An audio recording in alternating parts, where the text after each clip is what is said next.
মুসার ঘর আপনি যাইতা বা মুসা আপনার ঘর আইতা দুই একটা স্মৃতি আপনার দেখলে হে কিতা করতো বা আপনি মুসার কোন স্মৃতি আছে নি? স্মৃতি কি আপনার আছে কিনা? এইটা যখন বলেন ভাই, এটা বললে তো কি বলবো।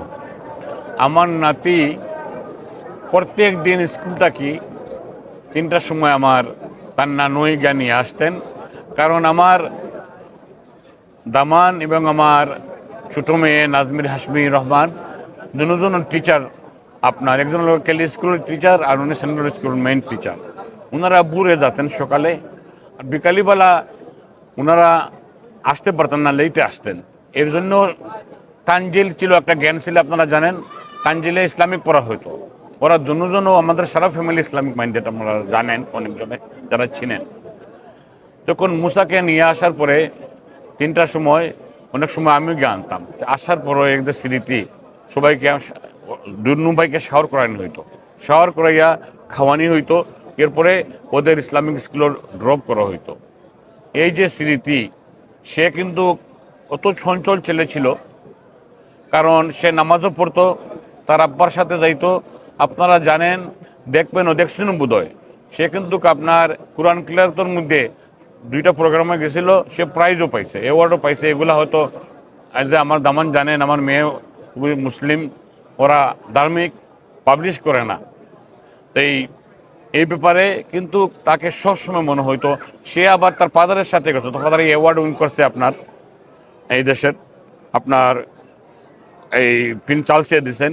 এই সময় সে প্রোগ্রামে ছিল, কিন্তু নামাজ সে ছাড়তো না। তার আব্বার সাথে সবসময় নামাজ যাইতো, আমাদের সাথে ঈদের নামাজ যাইতো, তার নানুর সাথেও নামাজ পড়তো গিয়া। তারা দুই ভাই ছিল, একটা আপনার ইউসুফ আহমদ, তার নামকে দোয়া করবেন। এই স্মৃতিগুলা বুঝছেন না। আলহাজ শাহিন আহমদ মুসা ফাদার্স, আপনারা তানু রাখেন। Inshallah, Jazakallah khair to everyone who came today for the janazah. As Musa's father, just want to say, Alhamdulillah, we accept Allah's decree. Alhamdulillah, whatever's happened, qadr of Allah, and as parents, inshallah, we respect our privacy, inshallah, during this time.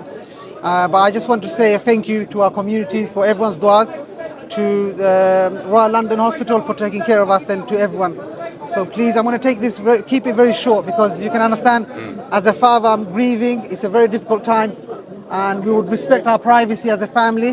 But I just want you to all make dua for my son Musa Ahmed, that inshallah, as a father, I will get to see him in Jannah, inshallah. That's my only goal. And like I said, thank you to everyone, and please forgive me because it's an emotional time. I don't prefer to do interviews, but as a statement, just want to say, may Allah bless our community, our ummah, and all our children. And this is my last thing I would say: if you have a child, please, my akhoido, take care of them, give them a big hug.